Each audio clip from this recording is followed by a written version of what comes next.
Mafia Atiq Ahmad और उसके भाई अशरफ की हत्या हो गई, लेकिन ना तो अतीक की पत्नी शाइस्ता सामने आई, ना ही अशरफ की पत्नी जैनब। अतीक की बेनामी संपत्तियों पर एक्शन शुरू हुआ, लेकिन ना तो शाइस्ता का कुछ पता चला, ना ही जैनब का।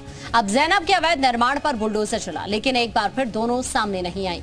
सवाल यह है कि जिनकी तलाश में कई राज्यों की पुलिस लगी है, वो आखिर छिपी कहां है।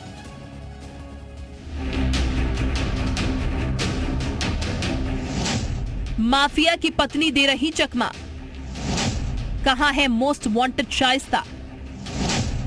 8 राज्यों में हो रही है तलाश, जैनब फातिमा भी अब तक लापता। माफिया अतीक अहमद और अशरफ की हत्या हो गई, फिर भी शाइस्ता सामने नहीं आई, ना ही अशरफ की पत्नी जैनब का कुछ पता चला। संपत्तियां कुर्क होती रही, लेकिन शाइस्ता और जैनब सामने नहीं आई। अवैध कब्जे और निर्माण पर बुलडोजर भी चल गया, लेकिन ना तो शाइस्ता का सुराग मिला, ना ही जैनब का पता चला। आखिर कहां छिप गई शाइस्ता परवीन?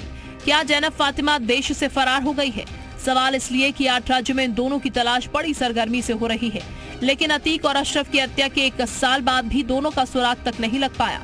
शाइस्ता और जैनब की तलाश के लिए उत्तर प्रदेश, मध्य प्रदेश, दिल्ली, गुजरात, महाराष्ट्र, ओडिशा, छत्तीसगढ़ और तेलंगाना में पुलिस और एजेंसियां खाक छान रही हैं।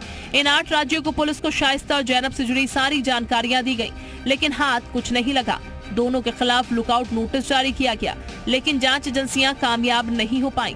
माफिया अतीक की पत्नी शाइस्ता उमेशपाल हत्याकांड के बाद से अंडरग्राउंड है। शाइस्ता की लोकेशन दिल्ली में मिली थी, इसके बाद आखिरी लोकेशन ओडिशा में। वहीं केस की पैरवी करने वाली जैनब फातिमा भी लापता है। अतीक को साबरमती जेल से लाए जाने के दौरान जैनब नजर आई थी, इसके बाद जैनब की लोकेशन लखनऊ में मिली। आखिरी बार जैनब को लोकेशन प्रयागराज के हटवा गाँव में ट्रेस की गयी। शाइस्ता पर 50,000, जैनब फातिमा पर 25,000 का नाम। जैनब को Prayagraj police, STF, local intelligence तलाश कर रही है। वहीं शाइस्ता को तीनों एजेंसियों के अलावा ED भी तलाश कर रही है। ब्यूरो रिपोर्ट, जी मीडिया।